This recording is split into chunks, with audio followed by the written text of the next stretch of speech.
హిందూ పంతులకి పాస్టర్లకి ఉన్న ముఖ్యమైన తేడా ఏంటో మీకు తెలుసా?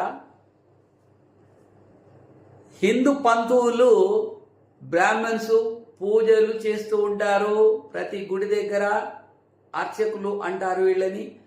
వీళ్ళు ఎక్కడ ఏ పూజలు జరిగినా వీళ్ళకి 10,000 5,000 వీళ్ళకి అందుతూ ఉంది. ఇంకా పెద్ద అమౌంట్లో కూడా యాగాలు యజ్ఞాలు రకరకాల ఇంటికి వచ్చి మంత్రాలు చదివితే వస్తాయి. కాబట్టి వీళ్ళు నోరు తెరవకుండా ఇతర మతాల గురించి వీళ్ళు చెప్పరు.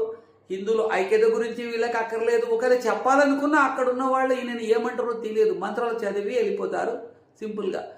అదే పాస్టర్ ఇంటికి వచ్చి వాళ్ళను మతం మార్చిన దాకా వదిలిపెట్టాడు. మత టాపిక్ మాట్లాడతాడు. కోడలు ఒక్కటి మారినా చాలు అతను అందరు మార్చే వరకు వదిలిపెట్టాడు ఆ పాస్టర్.